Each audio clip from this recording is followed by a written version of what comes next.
Hello students, welcome to Saima Tabassum classes. As you all know, we are doing modern history MCQ series. This is the part third. जिसने अभी तक part first and second नहीं देखा है वो part first and second भी देख ले। ठीक है, बहुत ही इंपॉर्टेंट क्वेश्चंस से ही हमने स्टार्ट किया था। ठीक है, चलिए स्टार्ट करते हैं। The British colonial policies in India proved more ruinous for India. जो ब्रिटिश पॉलिसीज उन्होंने किस चीज को डिस्ट्रॉय कर दिया, ठीक है ना, यहाँ पे किस चीज को। बहुत ही इजी क्वेश्चन है और बहुत ही इम्पोर्टेंट क्वेश्चन है। हैंडीक्राफ्ट्स, हैंडीक्राफ्ट्स को ही ख़त्म कर लिया। हैंडीक्राफ्ट्स को कैसे ख़त्म कर लिया देख लो। जो हैंडीक्राफ्ट्स थे उस टाइम पे, जो बादशाह लोग, वज़ीर लोग, वो लोग उसके शौकीन थे। ठीक है ना, वो ख़रीदते थे, बहुत ही अच्छे प्राइस में ख़रीदते थे। जब वही चीज़ ख़त्म कर ली ब्रिटिश ब्रिटिश पॉलिसीज़ से, जब वही चीज़ ख़त्म हो गई तो इनसे उन लोगों ने जब ख़रीदा ही नहीं, और वैसे भी जो फिर गुड्स आने लगे इंडस्ट्रीज से, बाहर से आने लगे, इंपोर्ट होने लगे, और इन जो यहाँ पे बनाते थे हैंडीक्राफ्ट्स थे वो ख़त्म हो गए। ठीक है, ये थोड़ी सी एक्सप्लेनेशन थी इसके लिए। Indian handicrafts rapidly decline due to, जो इंडियन हैंडीक्राफ्ट्स है जो मैंने अभी बोला है, कैसे डिक्लाइन हो गए, किस चीज़ से डिक्लाइन हो गए, बताओ जी। देखो, ऑल ऑफ द अबो।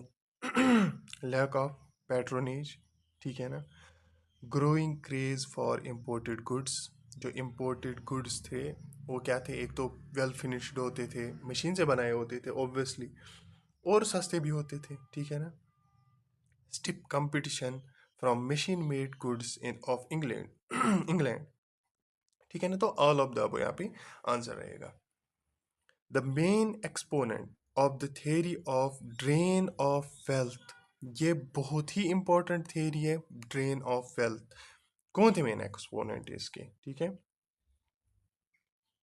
दादा भाई Nehru ji, Nehru ji.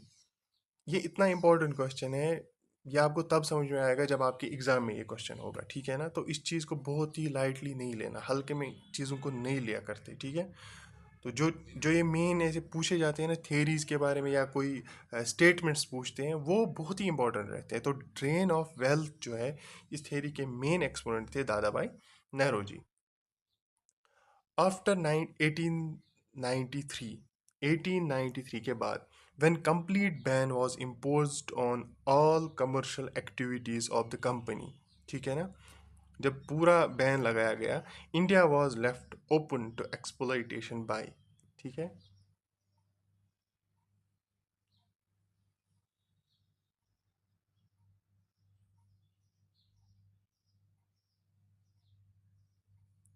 British mercantile industry capitalist class. ठीक है, after the ruin of India's trade, जब इंडियाज ट्रेड डिस्ट्रॉय हो गया, इंडस्ट्रीज एंड हैंडीक्राफ्ट्स जब डिस्ट्रॉय होगी, the burden of taxation in India had to be mainly borne by, ठीक है,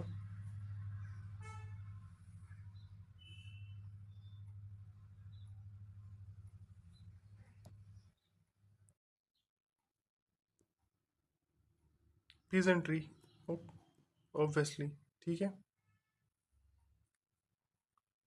the new proletariat class which emerged in India on account of British economic policies consisted of, कौन थे उसमें। देखो क्या क्या है, जो कैपिटलिज्म में दो क्लासेस होते हैं, ठीक है ना, तीन क्लास होते हैं, बट मेनली दो क्लासेस में हम उनको डिवाइड करते हैं, बर्जुआजीज एंड प्रोलेटेरिएट, या इसको हैव्स एंड हैव नॉट्स भी बोलते हैं। लाइक बर्जुआजीज, उनके पास सब कुछ होता है, हैव नॉट्स में प्रोलेटेरिएट आते हैं। ठीक है ना, तो कौन थे इनमें से, all of the above, money landers थे, लैंडलॉर्ड्स थे, ट्रेडर्स थे, सब इसमें आ गए। ठीक है, साइमा तबसुम क्लासेस हमारी ऐप है, प्ले स्टोर पे जाके आप इंस्टॉल कर सकते हैं। उस पर भी 3 कोर्सेज चल रहे हैं। English grammar for JK SSB चल रहा है, जनरल स्टडीज़ GS जो है कम्पिटिटिव एग्ज़ाम्स के लिए अभी बैच चल रहा है, ठीक है। काउंसलिंग एंड गाइडेंस सेशंस अगर किसी को लेने हैं तो उसका भी हमारे पास एक बैच वहाँ पे चल रहा है। तो इनमें से अगर आपको कोई भी बैच चाहिए, आप ऐप इंस्टॉल कीजिए WS Academy से and check these batches out. Okay. Question number 7. Match the following social reformers of modern India with, ये जो है ये social reformers of modern India है। इनको आप मैच करना है आपको इंस्टीट्यूशंस दे फाउंडेड, ठीक है ना। ईयर इसके साथ दिया हुआ है, उन्होंने किसने कौन सा इंस्टीट्यूशन फाउंड किया है, ठीक है। जल्दी से कीजिए।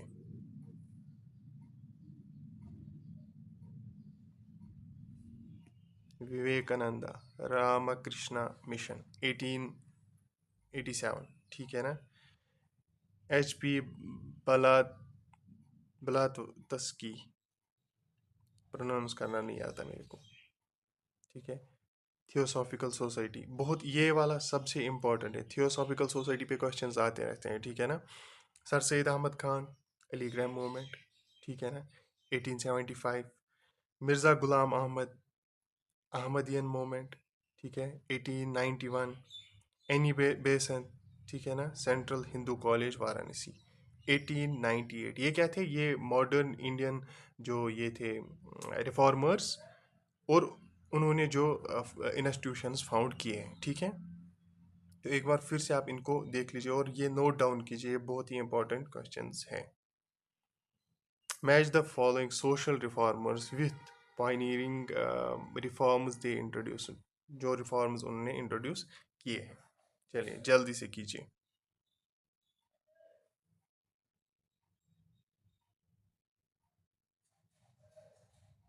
देखो, राजा राव मोहन रॉय, एबॉलिशन ऑफ सती, ठीक है। केशव चंद्र सेन, केशव चंद्र सेन, एबॉलिशन ऑफ पर किधर गया, एबॉलिशन ऑफ पर्दा एंड चाइल्ड मैरिज, ठीक है। दयानंद सरस्वती, अपोजिट अनटचेबिलिटी, ठीक है ना। दयानंद सरस्वती ने अपोज किया था अपोजिट अनटचेबिलिटी, ये इनकी ये रिफॉर्म था, ठीक है। विवेकानंदा, ठीक है, social service and service to humanity, ठीक है। ईश्वर चंद्र विद्यासागर, विक्टोरी मैरिज, ठीक है। DK Karve, female education. ये इतने इंपॉर्टेंट है, ये अलग अलग से आप ऐसे लिख के उनके सामने, लाइक आपने राजा राम मोहन रॉय लिखा, उसके सामने आप लिख लीजिएगा एबॉलिशन ऑफ सती, ठीक है ना। ऐसे यहाँ पे लिख लीजिएगा, क्योंकि ये बहुत ही इंपॉर्टेंट है, आप याद कर लीजिए, ये अलग से क्वेश्चंस भी आ सकते हैं। A 19th century social reformer who is regarded as the bridge between past and the future। एक 19th century social reformer है जिसको हम bridge between past and the future बोलते हैं। कौन है ये? राजा राम मोहन रॉय, ठीक है, राजा राम मोहन रॉय, ये बहुत ही इंपॉर्टेंट है। Which of the following was not a common, देखो हमेशा जब भी पेपर में आप पेपर कर रहे हो ना, वहाँ पे 2-3 चीज़ों का बहुत ख्याल रखना पड़ता है। पेन हाथ में लिया, जहाँ पे लिखा है ना नॉट, उसको अंडरलाइन किया। पता है क्यों? क्योंकि आप फिर क्वेश्चन को क्या करते हो, नॉट आपको फिर दिखता ही नहीं है, ठीक है। तो पहले ये नॉट अंडरलाइन किया, या होता है इनकरेक्ट लिखा होता है, करेक्ट लिखा होता है, तो उसको ऐसे ही अंडरलाइन किया। तब जाके आप जब सॉल्व कर रहे हो ना, आपको समझ में, अच्छा दैट मीन्स मुझे इनकरेक्ट वाला बताना है नीचे, ठीक है। ऐसे ही यहाँ पे लिखा है, was not a common social reform attempted by all the Hindu social reformers of 19th century. कौन सा था?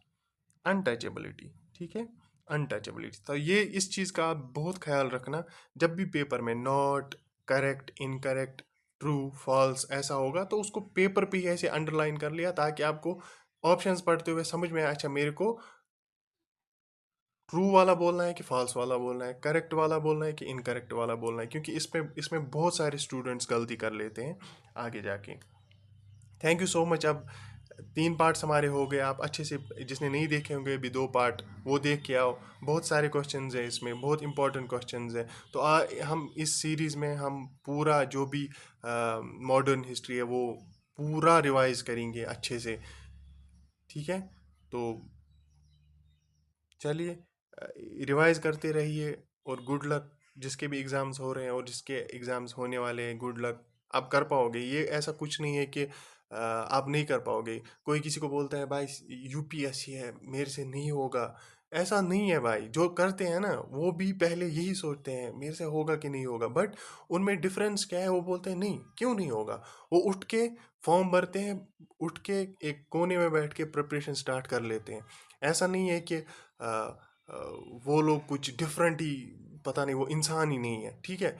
वो लोग भी इतने, मैंने इतने जो आईएएस ऑफिसर्स भी है वो एवरेज रहे हैं अपनी ग्रेजुएशन में, या किसी ने मास्टर्स किया, या जितनी जैसी भी पढ़ाई है, तो बहुत एवरेज रहे हैं। और आगे जाके आईपीएस, आईएएस, आईआरएस क्या नहीं बने हैं, ठीक है। बट उनमें, और उन, देखो, जो नहीं करते और जो करते हैं उनमें डिफरेंस ये होता है। मैं इनकी बात नहीं कर रहा है जिनका नहीं होता है, जो अटेम्प्ट करते हैं ना, जो सिविल सर्विस के लिए पढ़ना स्टार्ट करते हैं और नहीं जो पढ़ना स्टार्ट करते हैं, उनमें डिफरेंस ही यही है कि वो सोचते हैं कि भाई मैं कर लूंगा, और वो दिमाग को ऐसा सोचने भी नहीं देती कि मेरे से नहीं होगा। बस इंसान ने एक बार बोल दिया ना यार मेरे से नहीं होगा, फिर दिल दिमाग कोई चीज़ आपको ऐसे ना पढ़ने के लिए वो मोटिवेट ही नहीं करेगी। बोले यार नहीं होगा, कहाँ होगा यार, इतने लोग देते हैं, पता नहीं 1-2 लाख लोग तो प्रीलिम्स ही देते हैं, कहाँ होगा मेरा, और मुझे तो प्रिपरेशन भी नहीं है। इसके लिए सिंपल ये है भाई, पॉजिटिव सोचो, दिल को बोलो कि हाँ मैं कर सकता हूँ, और मैं कर सकता हूँ, और मैं करूँगा, ठीक है। I can and I will. और आप देखो डिफरेंस आएगी कि नहीं है। पॉजिटिव थिंकिंग रखो, पॉजिटिव सोच रखो, ठीक है। बाय।